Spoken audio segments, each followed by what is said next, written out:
السلام عليكم ورحمة الله وبركاته. الحمد لله وكفى وسلام على عباده الذين اصطفى.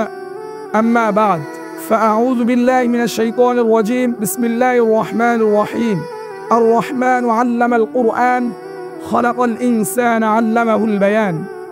وقال رسول الله صلى الله عليه وسلم المسلم أخو المسلم. আপনারা যারা আমাদের ডাকে সাড়া দিয়ে আজকের এই মুহূর্তে মঞ্চে উপস্থিত হয়েছেন তাদের সবাইকে জানাচ্ছি আন্তরিক অভিনন্দন। দেশ ও বিদেশের যে যেখান থেকে আমাদের আজকের এই ভিডিওটি দেখবেন তাদেরকেও জানাচ্ছি আন্তরিক অভিনন্দন। প্রিয় উপস্থিতি, কথায় আছে শিক্ষা হলো জাতির মেরুদণ্ড। যদি শিক্ষা নষ্ট হয়ে যায় তাহলে জাতি নষ্ট হয়ে যাবে। আর এই শিক্ষাকে সমুন্নত করার উদ্দেশ্যে রায়হান পরিবার প্রতি বছর একাধিক আয়োজন করে থাকে। তারই ধারাবাহিকতায় মাদানী নিসাব 2024 ও 25 শিক্ষাবর্ষের ছাত্রদেরকে নিয়ে আয়োজন করা হয়েছে আজকের এই জাঁকজমকপূর্ণ অনুষ্ঠান। প্রিয় উপস্থিতি, আজকের এই অনুষ্ঠানে সভাপতির পদ অলঙ্কৃত করেছেন হাজারো এতিমের রুহানি পিতা, শিশুকারীদের গর্বিত উস্তাদ মুফতি আব্দুল কাইম মোল্লা সাহেব। প্রিয় উপস্থিতি, তাহলে আর দেরি করবো কেন, শুরু করছি আমাদের আজকের এই অনুষ্ঠান। অনুষ্ঠানের শুরুতেই বক্তা ভাইদেরকে জানিয়ে দিচ্ছি তাদের ক্রমান্বয়ে নাম। শুরুতে আসবেন আব্দুল্লাহ আল মারুফ। প্রথমেই মঞ্চে ডেকে নিচ্ছি আব্দুল্লাহ আল মারুফকে।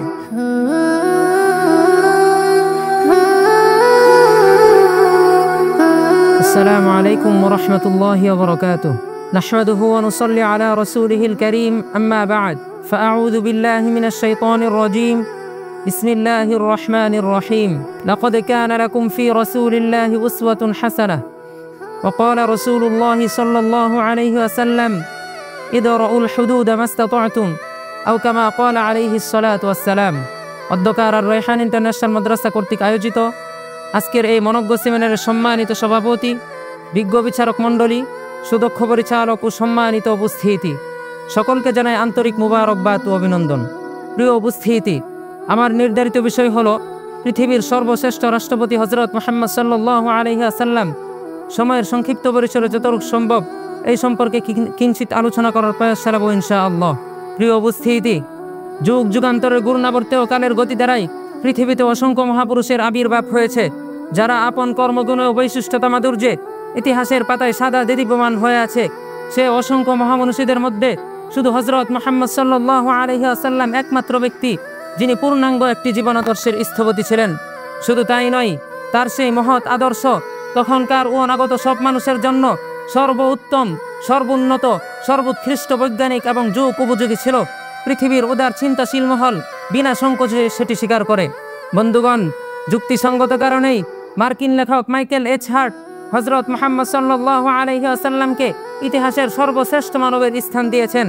অবশ্য তার এই স্বীকৃতি দেয়া বা না দেয়া মহানবী সাল্লাল্লাহু আলাইহি ওয়াসাল্লামের মানদণ্ড বা মাপকাঠি নয়, কেননা সর্বকালের সর্বশ্রেষ্ঠ মানব হযরত মুহাম্মদ সাল্লাল্লাহু আলাইহি ওয়াসাল্লামের অভাবনীয় সফলতা ও গ্রহণযোগ্যতা মহান আল্লাহ তাআলা কর্তৃক আগে থেকে স্বীকৃত ও চিরপ্রশংসিত। প্রিয় উপস্থিতি, জীবন ও জগতের খুঁটিনাটি হতে বৃহৎ সব ক্ষেত্রে রাসূল সাল্লাল্লাহু আলাইহি ওয়াসাল্লাম ছিলেন সর্বোৎকৃষ্ট আদর্শ, তেমনি রাষ্ট্রপ্রধান হিসেবেও ছিলেন তিনি মানব ইতিহাসে আপন মহিমায় চিরবাসর। প্রিয় উপস্থিতি, বর্তমান বিশ্বের কোথাও সেই রাষ্ট্রপতি হযরত মুহাম্মদ সাল্লাল্লাহু আলাইহি ওয়াসাল্লামের আদর্শে নেই বলেই বিশ্ব আজ শত অশান্তি ও নানা নৈরাজ্যের শিকার।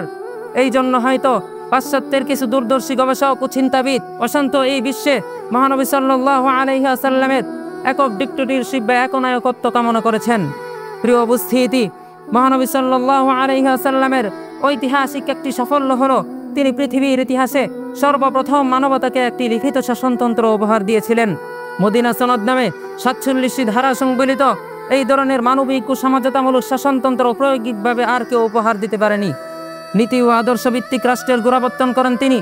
আল্লাহর কোরআন হলো সেই আদর্শের মূল ভিত্তি, এটাই তার আদর্শ রাষ্ট্রের প্রধান বৈশিষ্ট্য। তিনি তার রাষ্ট্রে 6টি মূলনীতি নির্ধারণ করেন। 1. আল্লাহ তার রাসূলের আনুগত্য সব আনুগত্যের ঊর্ধ্বে। 2.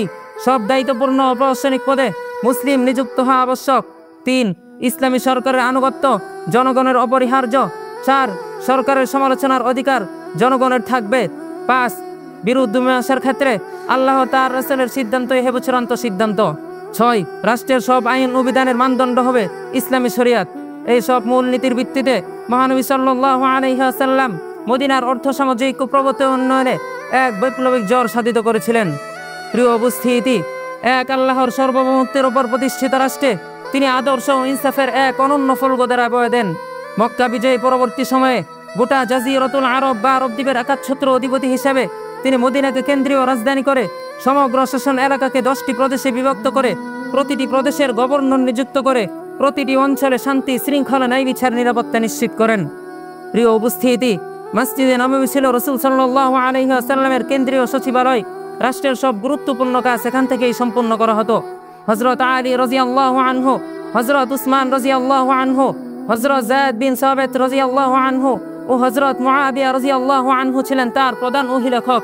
বাইতুল মাল, যাকাত, সদকা ইত্যাদির দায়িত্বে ছিলেন হযরত জুবাইর ইবনুল আওয়াম ও হযরত জুহাইম রাদিয়াল্লাহু আনহু। প্রিয় উপস্থিতি, রাসূল সাল্লাল্লাহু আলাইহি ওয়াসাল্লামের রাষ্ট্র ছিল শূরা বা পরামর্শ ভিত্তিক রাষ্ট্র। তার রাষ্ট্রে নাগরিক অধিকার, বিশেষ করে অমুসলিমদের অধিকার ছিলেন নিশ্চিত। জগতের অতুলনীয় প্রতাপশালী রাষ্ট্রপ্রধান হয়েও তিনি অনাড়ম্বর জীবনযাপন করতেন। তার চলাফেরায় সাদাসিধে ভাব সদা স্পষ্ট ছিল। জীবনে কখনো তিনি দুবেলা পেট পুরে খাননি। শক্ত তোষক আর ছাটাইয়ের বালিশই ছিল তার চিরসম্বল। দিনে তিনি শাসন কার্য পরিচালনা করতেন আর রাতে আল্লাহর দরবারে অশ্রু বিসর্জন দিতেন।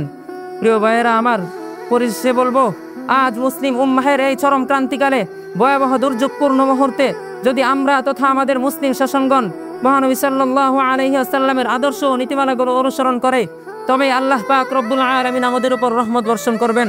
আল্লাহ পাক রব্বুল আলামিন আমাদের শাসকদেরকে রাসূল সাল্লাল্লাহু আলাইহি ওয়াসাল্লামের আদর্শ ও নীতিমালাগুলো অনুসরণ করার তৌফিক দান করুন। আমিন আমিন। ওয়া আখির দাওয়ানা আলহামদুলিল্লাহি রাব্বিল আলামিন।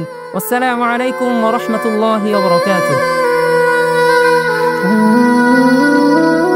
মাশাআল্লাহ, জাযাকাল্লাহ। প্রিয় উপস্থিতি, আজ থেকে 1450 বছর আগে রাসূল সাল্লাল্লাহু আলাইহি ওয়াসাল্লাম আমাদের থেকে বিদায় নিয়েছিলেন, কিন্তু তিনি আমাদের মাঝে দুটো বিষয় রেখে গিয়েছেন। এক নাম্বার, তিনি বলেছেন, তারাক্তু ফীকুম আমরাইন লান তাদিল্লু তামাসসাকতুম বিহিমা কিতাবাল্লাহ ওয়া সুন্নাত রাসূলিহি।